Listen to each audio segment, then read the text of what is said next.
আমি আমার খুব পছন্দের বা বারবার পঠিত একটা বই দিয়ে আমি আমার ডগমাটিক স্লাম্বার থেকে আবার উঠে দাঁড়ালাম বলা যায়। আমি যে বইটা নিয়ে সংক্ষেপে আলোচনা করব সেটা হচ্ছে History of Western Philosophy by Bertrand Russell. Bertrand Russell History of Western Philosophy বইটা 1946 সালে প্রকাশিত হয়। 1932 সাল থেকে উনি লেখা শুরু করেন। বিভিন্ন জায়গায় উনি লেকচার দিয়েছেন পুরো হিস্ট্রি অফ ওয়েস্টার্ন ফিলোসফি নিয়ে। সেটা পরবর্তীতে লেকচার নোট থেকে বই আকারে দাঁড়িয়েছে। উনি যে সময় বইটা লিখেছেন আপনারা দেখেন খুবই ক্রিটিক্যাল টাইম। 1933 সালে হিটলার জার্মানির ক্ষমতায় বসেন। তারপরে আমরা দেখব পুরো পৃথিবী সেকেন্ড ওয়ার্ল্ড ওয়ারে নিপতিত হয় এবং ওয়ার্ল্ড ওয়ারের শেষেই উনি বইটা প্রকাশ করেন এক বছর পরে। সবচেয়ে ইউরোপের বা মানব জাতির ইতিহাসে সবচেয়ে ধ্বংসাত্মক যুদ্ধের সময়টাতেই বার্ট্রান্ড রাসেল তার একটা সেরা বই, সবচেয়ে শোকপাঠ্য একটি বই রচনা করেছেন। এবং এই বইটা আসলে যে কোনো তরুণ জ্ঞান পিপাসু, যে ফিলোসফি শব্দটা যেটা আমরা জানি যে লাভ ফর নলেজ, জ্ঞানের প্রতি ভালোবাসা, এই জ্ঞানের প্রতি ভালোবাসা জাগ্রত করার জন্য history of Western philosophy is a must text for any student or learner or one of A philosopher. কেন এটা? এটা হচ্ছে যে প্রথমত কারণ হচ্ছে যে বার্ট্রান্ড রাসেল নিজে একজন ফিলোসফার। আপনি যে ফুটবলার না, যে ডাক্তার না, ফুটবলার তার কাছে ফুটবলার টিপস পাওয়া যায় না, যে ডাক্তার না তার পরামর্শ বেশিরভাগ সময় ভালো পরামর্শ হয় না, ভুল অপতথ্য হইতে পারে, অপচিকিৎসা হইতে পারে। সো একজন ফিলোসফারের কাছ থেকে ফিলোসফির ইতিহাস জানাটা খুবই এনজয়েবল। দ্বিতীয়ত হচ্ছে যে তার ল্যাঙ্গুয়েজ, বলা যায় বিশ্ব থেকে one of the finest English pros writer. এবং আপনারা জানেন উনি কিন্তু সাহিত্যে নোবেল পুরস্কার পেয়েছেন। তার আরও বেশ কয়েকটি গ্রন্থ আছে, ম্যারিজ অ্যান্ড মোরালস। তারপরে সে ফিলোসফির আরও অনেক টেক্সট লিখেছেন। উনি লাইবনিজের উপরে পিএইচডি করেছেন, one of the top most mathematician of his time. So এরকম একটা ভার্সেটাইল ট্যালেন্ট। আর সবচেয়ে ইম্পর্টেন্ট হচ্ছে যে সে, আমরা যে আর্ট ফর আর্টসের কথা বলি, সেরকম জ্ঞান চর্চার জন্য স্রেফ জ্ঞান চর্চা উনি করেননি। উনি তার সময়কালে সবচেয়ে অ্যাক্টিভ পাবলিক ইন্টেলেকচুয়াল ছিলেন। প্রথম বিশ্বযুদ্ধ, দ্বিতীয় বিশ্বযুদ্ধের বিরুদ্ধে যুদ্ধবিরোধী একটা স্ট্রং ভয়েস ছিলেন বার্ট্রান্ড রাসেল। এ কারণে উনি ইংল্যান্ডও সরকারের রোশনাল পড়েছেন, আমেরিকাতেও সরকারের রোশনাল পড়েছেন। একজন বুদ্ধিজীবীর যে ভূমিকা আমরা জানি, যে কোশ্চেনিং দ্য পাওয়ার, যে ক্ষমতাকে প্রশ্ন করা, বার্ট্রান্ড রাসেল তার সারা জীবনেই সেটা করেছেন। একই সঙ্গে একজন নলেজ সিকার, আজীবন নলেজ সিকার ছিলেন বার্ট্রান্ড রাসেল। তো আমি এই বইটার কিছু কিছু ব্যক্তিকে নিয়ে লেখা আমার কাছে মুখস্থ হয়ে গেছে। যে ইমানুয়েল কান্টকে নিয়ে যে সুন্দর গদ্যের লেখা, যে Immanuel Kant is consider the father of modern philosophy, I think is very rightly. তারপরে বেনেডিক্ট স্পিনোজাকে নিয়ে একটা সুন্দর লাইন লিখছেন যে Benedict Spinoza, Baruch Spinoza is the noblest of the philosophers, loveliest of the philosophers. তো এরকম প্রত্যেকটা ফিলোসফারকে নিয়ে এত সুন্দর ইন্ট্রোডাকশন, তার জীবন, তার গুরুত্বপূর্ণ কাজ এবং তার চিন্তায় গুরুত্বপূর্ণ অবদানটা উনি সবচেয়ে সফিস্টিকেটেড ইংরেজি ভাষায় তুলে এনেছেন।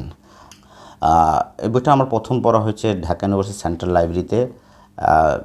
যেহেতু এই বইটা আমার সংগ্রহে ছিল না, তো ওই বইটা এতবার কালেক্ট করেছি আমার এখনও বইটার কল নাম্বার মনে আছে। যারা ঢাকা ইউনিভার্সিটির লাইব্রেরিতে পড়াশোনা করেন তারা দোতলায় যে 109 RUH এই কল নাম্বারে বইটা পড়তে পারবেন।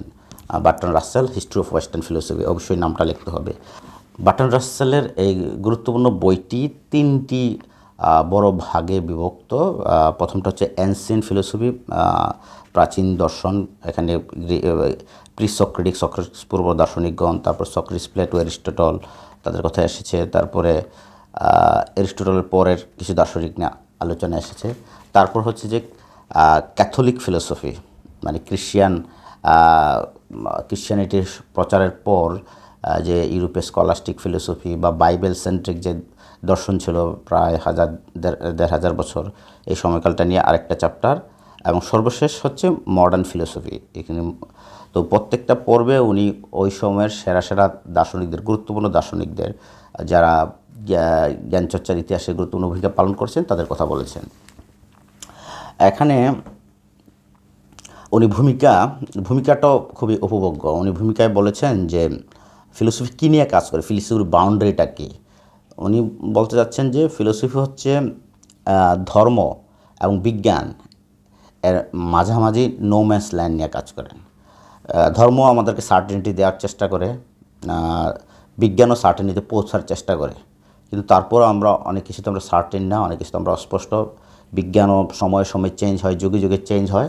সো কিছু কিছু চিরন্তন প্রশ্ন যেটা ধর্মের কাছ থেকে পুরোপুরি অ্যান্সার পাওয়া যায় না, বিজ্ঞানও সবসময় মিলে না, এরকম প্রশ্ন নিয়েই দর্শনের কাজ।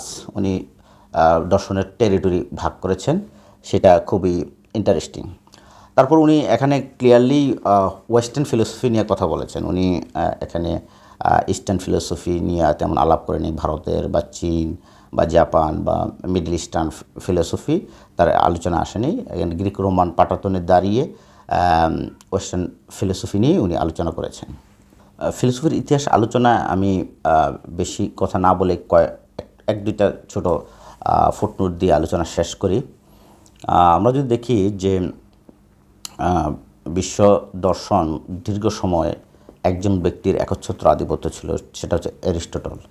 এবং অ্যারিস্টটলের ওয়ার্ল্ড ভিউ, কসমোলজি, মানে মহাকাশ বিজ্ঞান, সেটা আবার টলেমির চিন্তার উপরে দাঁড়িয়ে। সেটা হচ্ছে কি যে পৃথিবীর সেন্টার এবং তাকে কেন্দ্র করে সূর্য, গ্রহ এবং সবগুলো গ্রহ নক্ষত্র আবর্তিত হচ্ছে।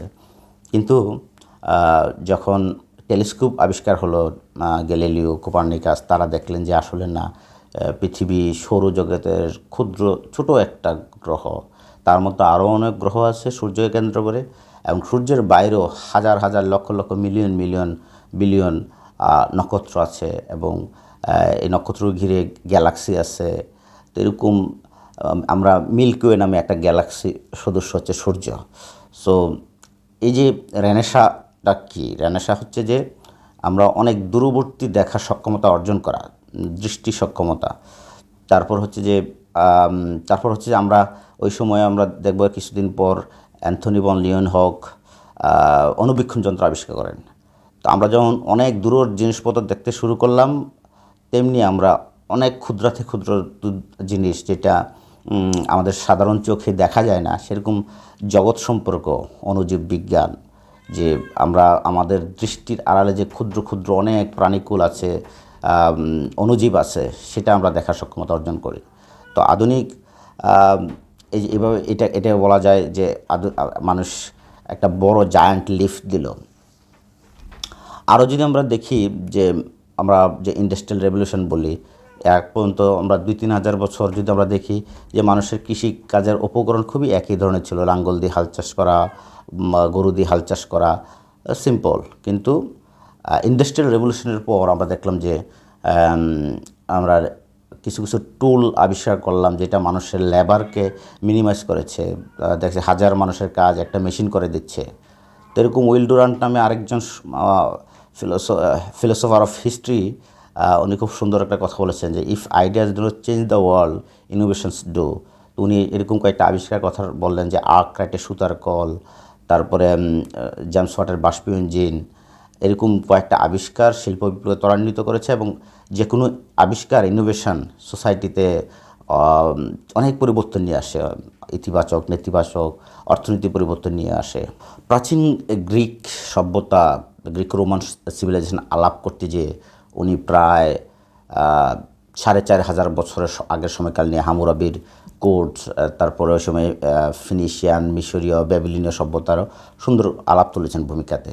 একবারে প্রায় মানবজাতি 4,500 বছরের ইতিহাসের একটা সামারি হচ্ছে, চিন্তার ইতিহাসের একটা সামারি হচ্ছে 789 পৃষ্ঠার এই বইটি, হিস্ট্রি অফ ওয়েস্টার্ন ফিলোসফি। যে কেউ দর্শনের জগতে ঢুঁ মেটতে চাইলে মূল ভাষায়, বার্ট্রান্ড রাসেলের ভাষায় এটা পড়ার চেষ্টা করলে খুবই বহুত ফায়দা মিলবে। এটার বাংলা অনেক অনুবাদ আছে, প্রত্যেকটাই খুব বাজে, আপনার পড়ার ইন্টারেস্ট, দর্শনের প্রতি আগ্রহ নষ্ট হয়ে যেতে পারে। আপনারা বাট্টার রাসেল বই ইংরেজিতে পড়েন, আপনারা একই সঙ্গে সুন্দর একটি ইংরেজি ল্যাঙ্গুয়েজ পড়ার সৌভাগ্য অর্জন করবেন এবং একজন দার্শনিকের কাছ থেকে পাশ্চাত্য দর্শনের ইতিহাসটা জানবেন। আপনাদের স্বাগতম জানাচ্ছি বাট্টার রাসেলের হিস্ট্রি অফ ওয়েস্টার্ন ফিলসফি বইয়ে। সামনে হয়তোবা অন্য কোনো বই নিয়ে আলাপ করবো আপনাদের সাথে। মনোযোগ দিয়ে শোনার জন্য ধন্যবাদ।